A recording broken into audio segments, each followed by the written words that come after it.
శ్రీ దుర్ముఖి నామ సంవత్సరం ముగిసింది. ఇవాల్టి నుంచి శ్రీ హేమలంబి నామ సంవత్సరం ప్రారంభమైంది. కోయిలమ్మ రాగాలు, షడ్రుచుల సమ్మేళనాలు, కొత్త ఆశలతో ప్రారంభమయ్యే తెలుగు సంవత్సరాది ఉగాది. 6 రుచుల ఉగాది పచ్చడితో పండుగ సంబరాలతో తెలుగు నూతన సంవత్సరం హేమలంబికి ఆహ్వానం పలుకుతున్నారు ప్రజలు. ఉగాది రోజున ఇష్ట దైవాన్ని దర్శించుకుంటే సంవత్సరమంతా కూడా మంచి జరుగుతుందని విశ్వాసం. దాంతో ఏపీ, తెలంగాణలోని ఆలయాలన్నీ భక్తులతో కిటకిటలాడుతున్నాయి. తెలుగువారి తొలి పండుగ అయిన ఉగాది వేడుకలు రాజ్భవన్లో ఘనంగా జరిగాయి. ఈ సందర్భంగా తెలుగు రాష్ట్రాల ఉమ్మడి గవర్నర్ నరసింహన్ దంపతులు ఉగాది వేడుకలకు విచ్చేసిన అతిథులకు ఆత్మీయ స్వాగతం పలికారు. ఈ వేడుకలను గవర్నర్ దంపతులు జ్యోతి ప్రజ్వలన చేసి ప్రారంభించారు. ఈ వేడుకల్లో ఏపీ, తెలంగాణ ముఖ్యమంత్రులు చంద్రబాబు, కేసీఆర్, మాజీ గవర్నర్ రోసయ్య, ఏపీ ప్రతిపక్ష నేత వైఎస్ జగన్లతో పాటు పలువురు ప్రముఖులు కూడా పాల్గొన్నారు. ఈ వేడుకల్లో ఏర్పాటు చేసిన సాంస్కృతిక నృత్య ప్రదర్శనలు ఆకట్టుకున్నాయి.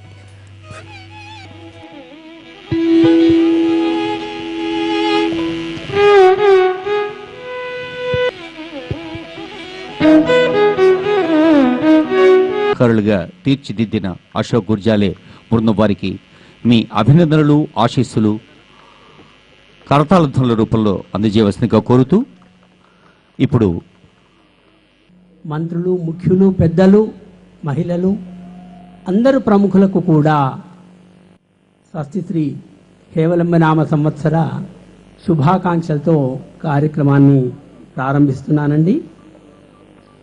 సాధనం సముచితం పంచాంగమాకర్ణతాం. ఉగాది అనగానే అందరికీ గుర్తుకొచ్చేది పచ్చడేనన్నారు ఏపీ సీఎం చంద్రబాబు. హైదరాబాద్ రాజ్భవన్లో ఏర్పాటు చేసిన ఉగాది వేడుకల్లో ఆయన పాల్గొన్నారు. పాలకులుగా తాము కోరుకునేది ప్రజలంతా ఆనందంగా ఉండాలని అన్నారు. అలాగే ఏడాదంతా మంచే జరగాలని కోరుకుంటున్నట్లు చెప్పారు చంద్రబాబు. ప్రతి సంవత్సరం ప్రీ ఉగాది మామూలుగా అందరం కూడా రేపు ఉగాది జరుపుకుంటాం. ఈసారి కొంత కన్ఫ్యూజన్ కూడా ఉంది. ఈ ముగ్గురులో అయితే కన్ఫ్యూజన్ లేదు. గవర్నరు, నాకు, తెలంగాణ ముఖ్యమంత్రి కూడా కన్ఫ్యూజన్ లేదు. అందరం రేపే జరుపుకుంటున్నాం. ప్రీ ఉగాది ఈరోజు గవర్నర్ గారు ఏర్పాటు చేశారు. అదే సమయంలో పంచాంగ ఉగాదనంగానే మనకు గుర్తొచ్చేది ఉగాది పచ్చడి. మనం ఒకసారి చూస్తే మంచి చెడులకు ప్రతీక. అందులో షడ్రుచులు అన్నీ ఉంటాయి. అంటే జీవితం అంటే ఒక ఆనందమే కాదు, ఒక కష్టమే కాదు, సమస్యలు ఉంటాయి. అదే సమయంలో ఆనందం కూడా ఉంటుంది. చెప్పడానికి ఏ సమస్య అయినా సరే యాజ్ ఇట్ ఈజ్ తీసుకోవడానికి ఉగాది పచ్చడి ఉంటుంది. ఉగాది పచ్చడి ప్రతిరోజు ప్రతి ఒక్కరు కూడా ఉగాది రోజు మొదట తీసుకుంటాం. అక్కడి నుంచే దేవుణ్ణి ప్రార్థిస్తాం. అక్కడి నుంచే కొత్త సంవత్సరానికి నాంది పలుకుతాం. జై హింద్, జై జన్మభూమి. ప్రతి ఏటా రాజ్భవన్లో ఉగాది వేడుకలు నిర్వహించడంపై అభినందనలు తెలియజేశారు తెలంగాణ సీఎం కేసీఆర్. గవర్నర్ నరసింహన్ తెలుగువారు కాకపోయినప్పటికీ ఆయన ప్రతి ఏడాది కూడా తెలుగువారి పండుగను ఇంత ఘనంగా నిర్వహిస్తున్నారు అంటూ అభినందించారు. గవర్నర్ గారు నిజంగా అభినందనీయులు. వారు తెలుగువారు కాకపోయినప్పటికీ మన తెలుగు సంవత్సరాదికి ప్రాధాన్యతనిచ్చి ప్రతి ఉగాది సందర్భంలో చాలా గొప్పగా ఈ వేడుకలు ప్రీ ఉగాది ఒక రోజు ముందు నిర్వహించడం మన తెలుగువారందరూ కూడా చాలా గర్వపడే విషయం. వారికి నా పక్షాన, మన తెలుగు ప్రజలందరి పక్షాన శుభం కలగాలని, హేమలంబి నామ సంవత్సరంలో అంతా సుఖంగా ఉండాలని చెప్పి హృదయపూర్వకంగా కోరుకుంటూ అందరికీ కూడా హేమలంబి నామ సంవత్సర ఉగాది శుభాకాంక్షలు తెలియజేస్తూనే విరమిస్తాను. Thank you. ప్రముఖ జర్నలిస్ట్ ఏలూరి రఘుబాబుకు ఏపీ ప్రభుత్వం ఉత్తమ పాత్రికేయుడిగా ఉగాది పురస్కారాన్ని ప్రకటించింది. జర్నలిజంలో ఆయన అందించిన విశేష సేవలకు గాను ఈ గుర్తింపు లభించింది. ఆయన 32 సంవత్సరాలుగా పాత్రికేయ వృత్తిలో ఉన్నారు. సుమారు 25 ఏళ్ల పాటు ఈనాడు, ఈటీవీ సంస్థల్లో పనిచేశారు. ఈటీవీ ప్రతిధ్వని, ఈటీవీ 2లో తెలుగు వెలుగు, మార్గదర్శి, నారీ భేరి, తీర్థయాత్ర, మాయాబజార్ లాంటి ఎన్నో కార్యక్రమాలకు రఘుబాబు రూపకల్పన చేశారు. ప్రస్తుతం ఎన్టీవీ సోదర ఛానళ్లైన వనిత, భక్తి టీవీలకు చీఫ్ ఎడిటర్ గా ఉన్నారు. ఇవాళ విజయవాడలో జరిగే ఉగాది వేడుకల్లో పురస్కారం అందుకోబోతున్నారు రఘుబాబు.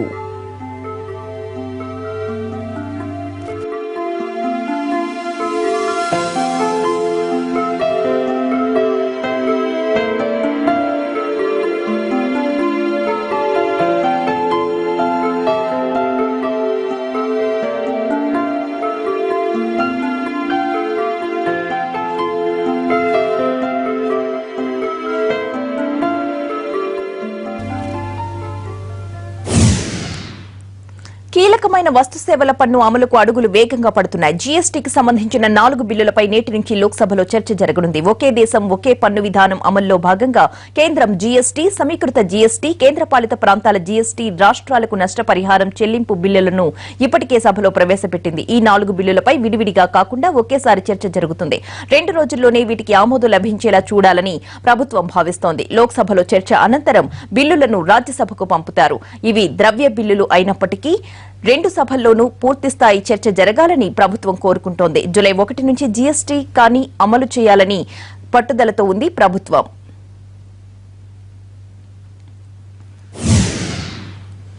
బ్రేక్ తీసుకుందాం. తిరిగి స్వాగతం. 10th పేపర్ లీకేజ్ వ్యవహారం ఏపీ అసెంబ్లీని కుదిపేసింది. ప్రశ్నపత్రం లీకేజ్ ప్రభుత్వం తీసుకున్న చర్యలపై చర్చించాలని ప్రతిపక్షం పట్టుబట్టింది. దీనిపై సభలో రభస జరిగింది. ప్రభుత్వానికి వ్యతిరేక నినాదాలు చేస్తూ సభను పదే పదే అడ్డుకునే ప్రయత్నం చేసింది ప్రతిపక్షం. మంత్రులు గంటా, నారాయణలను ప్రభుత్వం రక్షించే ప్రయత్నం చేస్తోందంటూ ఆరోపణలు గుప్పించారు విపక్ష సభ్యులు. నారాయణ విద్యా సంస్థలపై చర్యలు తీసుకోవాలని కూడా డిమాండ్ చేశారు. అయితే రేపు సభలో సీఎం ప్రకటన చేస్తారని స్పష్టం చేసింది ప్రభుత్వం. మంత్రిని ఇరికించేందుకు కుట్ర చేస్తున్నారంటూ అధికార పక్షం ఎదురుదాడికి దిగింది.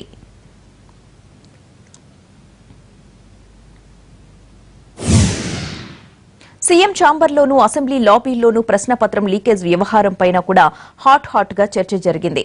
సభలో అనుసరించాల్సిన వ్యూహానికి సంబంధించి సీనియర్ మంత్రులు, సీనియర్ ఎమ్మెల్యేలతో సీఎం చంద్రబాబు 1-2 సార్లు చర్చలు జరిపారు.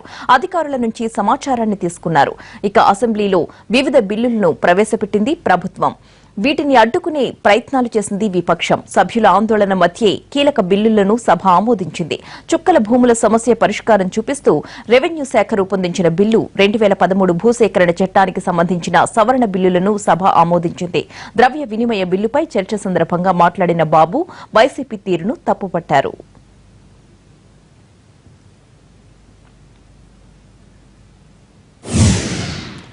అక్రమాస్తుల కేసులో జగన్ బెయిల్ రద్దు చేయాలంటూ కోర్టును ఆశ్రయించింది సీబీఐ. ఈ మేరకు సీబీఐ ప్రత్యేక న్యాయస్థానంలో దర్యాప్తు అధికారులు పిటిషన్ కూడా దాఖలు చేశారు. జగన్ సాక్షులను ప్రలోభ పెడుతున్నారంటూ కోర్టుకు ఫిర్యాదు చేసింది సీబీఐ. కొద్ది రోజుల కిందట సాక్షి ఛానల్లో ప్రసారమైన మాజీ సీఎస్ రమాకాంత్ రెడ్డి ఇంటర్వ్యూను సీబీఐ అధికారులు పిటిషన్లో ప్రస్తావించారు. ఈ కేసులో మాజీ సీఎస్ రమాకాంత్ రెడ్డి సాక్షిగా ఉన్నారు. ఆయన ఇంటర్వ్యూను ప్రసారం చేయడంపై సీబీఐ అభ్యంతరం తెలిపింది.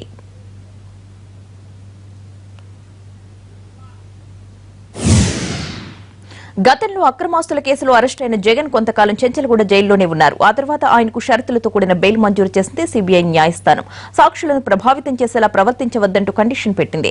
అయితే ఇంటర్వ్యూలో మాజీ సీఎస్ రమాకాంత్ రెడ్డి చేసిన వ్యాఖ్యలు సాక్షులను ప్రభావితం చేయడం కిందకే వస్తాయని సీబీఐ వాదిస్తోంది. ఇంటర్వ్యూ ద్వారా మాజీ సీఎస్ తో సీబీఐని తిట్టించారని దర్యాప్తు సంస్థ అభియోగం మోపింది. గతంలో ఇచ్చిన కండిషనల్ బెయిల్ ను రద్దు చేసి జ్యుడిషియల్ కస్టడీకి పంపించాలని న్యాయస్థానాన్ని కోరింది సీబీఐ. కౌంటర్ దాఖలు చేయాలని జగన్ ను ఆదేశించిన కోర్టు తదుపరి విచారణను ఏప్రిల్ 7కు వాయిదా వేసింది. వచ్చే అసెంబ్లీ ఎన్నికల్లో 2 తెలుగు రాష్ట్రాల్లో పోటీ చేస్తామని ఇప్పటికే ప్రకటించిన జనసేనాని పవన్ కళ్యాణ్ పార్టీ నిర్మాణ కార్యక్రమాలను కూడా వేగవంతం చేశారు. నియోజకవర్గాలు, జిల్లా, మండల స్థాయిలో పార్టీని జనంలోకి తీసుకువెళ్లడానికి ప్రణాళికలు సిద్దం చేస్తున్నారు. ఇందుకోసం అన్ని స్థాయిల్లో బలమైన జన సైనికులను పార్టీలోకి తీసుకోవాలని పవన్ నిర్ణయించారు. జిల్లాల వారీగా స్థానిక సమస్యలపై గళమెత్తేందుకు అవగాహన ఉన్నవారిని స్పీకర్స్ గాను, రాయగలిగే సామర్థ్యం ఉన్నవారిని కంటెంట్ రైటర్స్ గాను, విశ్లేషణ చేయగలిగే వారిని అనలిస్టులు గాను సేవలందించేందుకు పార్టీకి ఆహ్వానం పలుకుతోంది. ఆసక్తి ఉన్నవారు పార్టీ వెబ్సైట్ ద్వారా అప్లై చేసుకోవాలని పవన్ కళ్యాణ్ పేరుతో ప్రకటన విడుదల చేసింది జనసేన పార్టీ.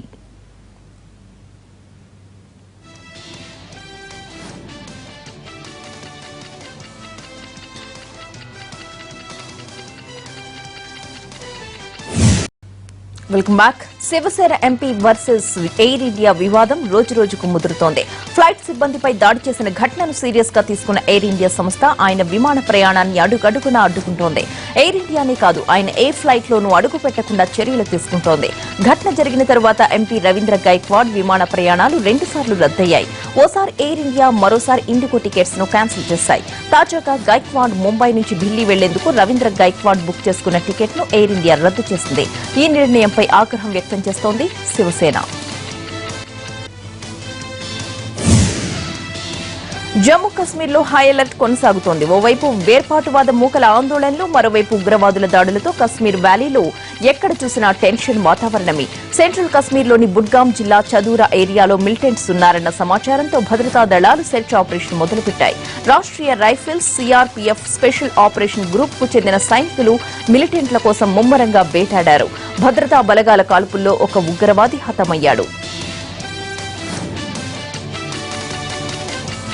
ఎన్కౌంటర్ జరిగిందన్న విషయాన్ని తెలుసుకున్న వేర్పాటువాద మూకలు సంఘటనా స్థలం దగ్గరకు వచ్చేందుకు ప్రయత్నించాయి. సైన్యం చేతికి చిక్కకుండా మిలిటెంట్స్ పారిపోయేందుకు వేర్పాటువాదులు ప్రయత్నించబోయారు. దీంతో భద్రతా బలగాలు కాల్పులు జరిపాయి. ఈ ఘటనలో 2 వ్యక్తులు ప్రాణాలు కోల్పోవడం మరింత ఉద్రిక్తతకు దారితీసింది. రెచ్చిపోయిన వేర్పాటువాదులు వివిధ ప్రాంతాల్లో ఆందోళనకు దిగారు. సీఎం మెహబూబా కాన్వాయ్పై వేర్పాటువాదుల రాళ్ల దాడికి పాల్పడ్డారు. ఈ రోజు కశ్మీర్ బంద్కు పిలుపునిచ్చారు. పరిస్థితి చేజారిపోకుండా ప్రభుత్వం మరిన్ని బలగాలను రంగంలోకి దించింది. ప్రారంభమయ్యాయి. హైదరాబాద్ వేదికగా జరుగుతున్న ఈ కార్యక్రమానికి దక్షిణాది సినీ ప్రముఖులందరూ తరలివచ్చారు. తారల తళుకులతో అవార్డ్స్ ఉత్సవాలు అంబరాన్నంటున్నాయి. ఈ వేడుకలో బాహుబలి కూడా సందడి చేసింది. గతంలో ఉత్తరాదికే పరిమితమైన ఐఫా అవార్డ్స్ ను లాస్ట్ ఇయర్ నుండి దక్షిణాది నటులకు కూడా ఇస్తున్నారు. అదే టైంలో వేదికగా హైదరాబాద్ ను ఎంచుకోవడంతో మరింత ప్రాధాన్యత ఏర్పడింది. 2000లో ప్రారంభమైన ఐఫా ఇండియన్ సినిమా అవార్డులంటే ఉండే క్రేజ్ ను మరింత పెంచింది. హైదరాబాద్ లోని ఇంటర్నేషనల్ కన్వెన్షన్ సెంటర్ వేదికగా ఐఫా ఉత్సవం జరుగుతోంది. ఈ వేడుకలో తెలుగు, తమిళం, మలయాళం, కన్నడ చిత్ర రంగాలకు చెందిన తారలు, కళాకారులకు అవార్డులను ప్రదానం చేస్తున్నారు. నిన్న తమిళం, మలయాళ భాషలకు చెందిన సెలబ్రిటీస్ హాజరు కాగా ఇవాళ తెలుగు, కన్నడ భాషల సెలబ్రిటీలకు సంబంధించి అవార్డుల వేడుక నిర్వహించనున్నారు. ఈ వేడుకల్లో దక్షిణాదికి చెందిన ప్రముఖ సినీ తారలు చిరంజీవి, నాగార్జున, వెంకటేష్, బాలకృష్ణ, రామ్ చరణ్, మహేష్ బాబు, తమన్నా, సమంత, అనుష్క, రకుల్ ప్రీత్, మోహన్ లాల్లతో పాటు పలువురు సెలబ్రిటీలు కూడా సందడి చేస్తున్నారు. తెలుగు అవార్డుల కార్యక్రమాన్ని హోస్ట్ చేసేందుకు రానా, నానీలను సెలెక్ట్ చేశారు నిర్వాహకులు.